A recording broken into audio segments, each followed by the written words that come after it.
За өнөөдрийн засгийн газрын хурлаар аяж жуулчлалын төвийг байгуулах асуудал шийдвэрлэж байгаамаа.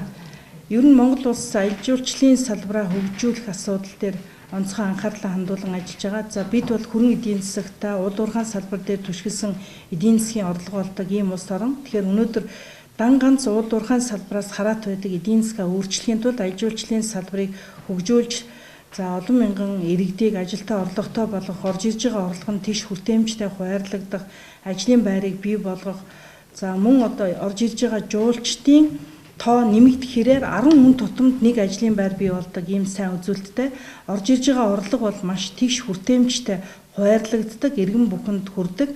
Үйлчилгээний салбар болгоны үйл ажиллагааг дэмждэг ийм сайн талтай. Тийм учраас аяж жуулчлалын салбарыг хөгжүүлэх энэ бодлогыг бол онцгой анхаарч аяж жуулчлалын хөгжлийн төвийг бий дааж байгуулж эдийн засгийн эргэлтэнд оруулах, аяж жуулчлалын салбарыг бодлоготой болгон хөгжүүлж Монгол Улсын засгийн газрын үйл ажиллагааг дэмжин ажиллах ийм боломжоор бол хангаж байгаа. Ингэснээр бид гадаадаас ирэх жуулчдынхаа тоог нэмэх тухайга бид их олон жил ярьсан, олон удаа ярьдаг. Яг ямар бодиттой ажлыг хийсэн бэ? Гадаадаас ирэх жуулчин маань юу үзсэж харах вэ? Хаана очих вэ гэдэг асуудал бол бидний өмнө тулгамдсан том асуудал байдаг. Өнөөдөр бол Монголын аяж жуулчлалын салбар бол зөвхөн хувийн эрчлийн аж ахуй нэгжүүдийнхээ нуруунд дээр үүрэгдэж яваа.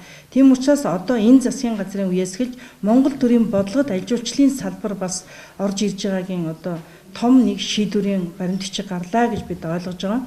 Ингэснээр өнөөдөр олон зүйлийг бас бид ярмаарг байгаа. Улаанбаатар хотоо аяж жуулчлалын үүд хот болгож, аяж жуулчлалын төв болгож хөгжүүлнэ гэдэг нэг том зорилтыг тавьж байна. Хоёрдугаард Хинтээ аймгийн дадал сумыг Дэлгүүн болдогт Шингэсийнхээ төрсөн газар нутагт нь аяж жуулчлалын төв байгуулах асуудлыг шийдвэрлэх нь түүхэн аяж жуулчлалыг хөгжүүлэх том үүрэг зорилготой гэж бид үзлээ.